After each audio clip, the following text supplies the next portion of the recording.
Buenas tardes.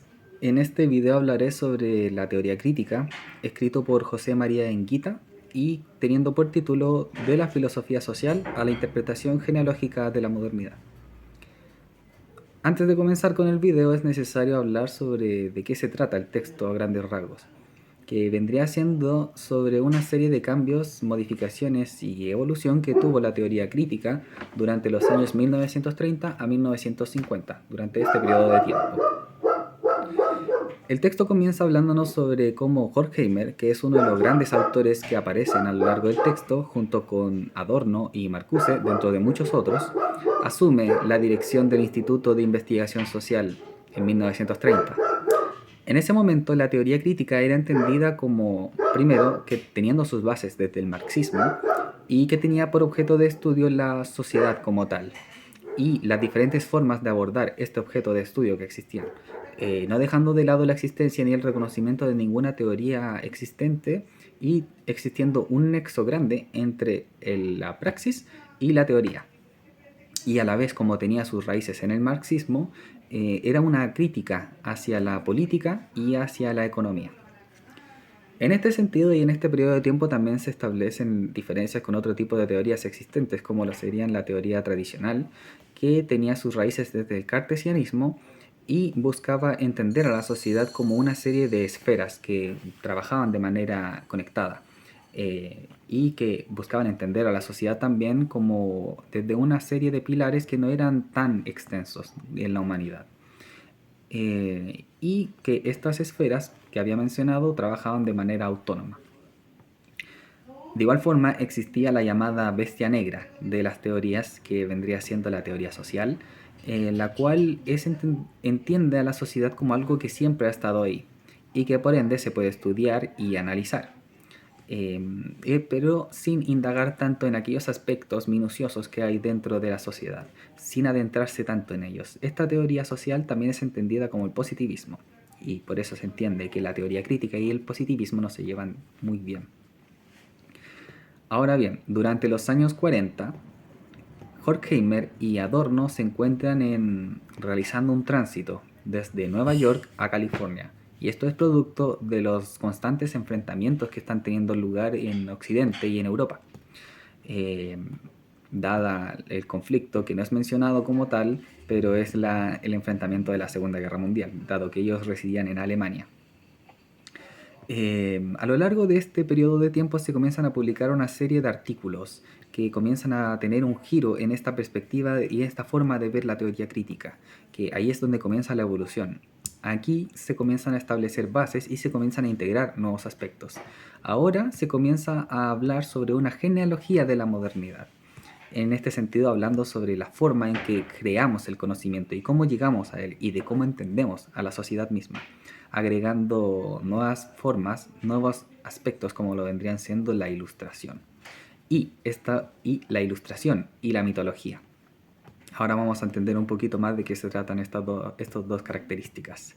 Se comienzan a crear críticas y se comienzan a publicar artículos muy importantes en los que se habla sobre cómo es que en Occidente comienzan a crearse tantos conflictos y cómo es que la crueldad es tan grande y se comienzan a crear estos genocidios, estableciéndose de que el hombre europeo tiene esa característica de la dominación y de la autodestrucción. Dejando un poquito de lado lo que es la genealogía, o no totalmente, porque a través de ella podemos entender por qué ocurren estas cosas, también no vamos a utilizar los mitos y la ilustración. En este sentido, el texto establece que cada vez que este hombre europeo o que la sociedad alcanza un cierto tope en el desarrollo, se deja de lado un mito y se comienza a hablar sobre esta liberación y esta creación de conocimiento que vendría siendo la ilustración como tal, creando también esta sensación de superioridad o de poder ser dominador dentro de la sociedad. Lo que a la vez crea es que se produzcan esta serie de enfrentamientos que estaban teniendo lugar en Occidente. Entonces, en este periodo de la historia de entre los años 40, se comienza a dejar de lado esto de ver de la teoría crítica de más de ser una teoría que critica a la sociedad y a la política y a la economía, comienza a fijarse en por qué ocurren las cosas y llegando hasta el fondo, viendo entonces, teniendo el tema de los mitos, de la ilustración y esta genealogía de la modernidad, entendiendo por qué ocurren las cosas y cómo llegamos a ese conocimiento. De cierta forma vendría siendo esto un pequeño resumen del texto. Finalmente se establece que en los años 50 la nueva generación de autores comienzan a trabajar en una reconstrucción de la teoría crítica que había anterior a los cambios que acabo de hablar. Ahora bien, ¿cuáles son los ejes centrales sobre los que se centra este texto? Vendrían siendo precisamente los cambios que tuvo la teoría crítica, la incorporación de nuevas ideas, como serían la ilustración y el mito, y esta nueva forma de ver la realidad, de esta genealogía de la modernidad. En este sentido, ya estos puntos ya fueron desarrollados anteriormente, así que no voy a profundizar en ellos.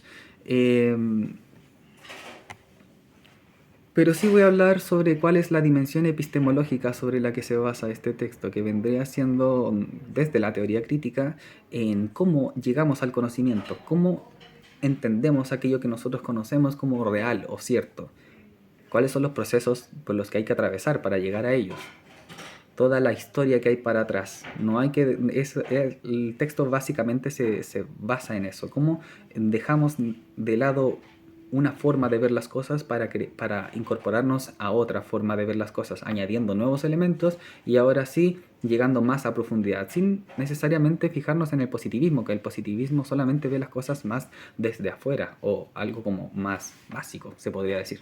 La teoría crítica es eso, más crítica en su forma de ver las cosas, y la dimensión epistemológica se basa precisamente en eso, en cómo llegamos a ese conocimiento y cómo consideramos real aquello que nosotros consideramos como real. ¿Por qué lo entendemos como tal? El texto lo ejemplifica de buena forma hablando sobre por qué ocurren estos enfrentamientos en Occidente. Precisamente, como dije anteriormente en el ejemplo de cada vez que se llega a un tope, se deja de lado el mito, que podría ser que no es posible llegar hasta este punto de poder o de armamento, y sí, se deja de lado esto, y sí, me doy cuenta de que sí puedo alcanzar este punto y por ello puedo llegar más arriba todavía. Algo similar, pero sin hablar ahora de temas bélicos, en cómo llegamos a la información que queremos llegar. Espero que se haya entendido. Ahora, con respecto a este texto y cómo lo enlazo yo a mi proceso de práctica en el que estoy, yo estoy actualmente en la Municipalidad de Maipú, en el Departamento de Organizaciones Comunitarias, y precisamente me encuentro trabajando con organizaciones territoriales. Organizaciones comunitarias, perdón, en la cual son las mismas organizaciones las que detectan sus problemáticas territoriales, las levantan al municipio como una forma de proyecto social y el municipio trabaja en conjunto con ellos con gestores territoriales para sacar adelante este proyecto y que puedan realizar las modificaciones que ellos están solicitando. En este sentido yo lo veo desde la dimensión epistemológica que estamos trabajando, en el sentido de que son aquellas mismas personas las que levantan información y conocimiento hacia el municipio, ya que el municipio no está precisamente en el territorio, pero al levantarse problemáticas sobre que necesitamos arreglar una sede, o de que una plaza está mala y la podemos arreglar, o de que se cayó un árbol, es información necesaria para el municipio y que es enriquecedora. Ahora, ¿cómo el municipio accede a esa información? Es a través precisamente del levantamiento de esto, de las organizaciones territoriales que trabajan en conjunto con los gestores territoriales. Ahora, alguna pregunta o crítica que le realizo al texto es una en concreto, de por qué una teoría que partió teniendo una perspectiva y raíces concretas, cambió, pero ahora sigue manteniendo el mismo nombre, para luego, después de 2 décadas, volver a reconstruir la teoría y sigue manteniendo el mismo nombre. Eso es básicamente lo que yo le puedo criticar al texto. Básicamente porque cambiaron algunos enfoques, agregaron cosas nuevas, quitaron otras. En esencia sigue siendo lo mismo, pero agregando y quitando cosas. Me parece extraño que una teoría cambie tanto y que no cambie su nombre, y que después, aunque haya sufrido estos cambios, se busque revertirla para volver a mantener el mismo nombre. Básicamente esa es la única crítica que le puedo realizar al texto. Espero que se haya entendido. Muchas gracias.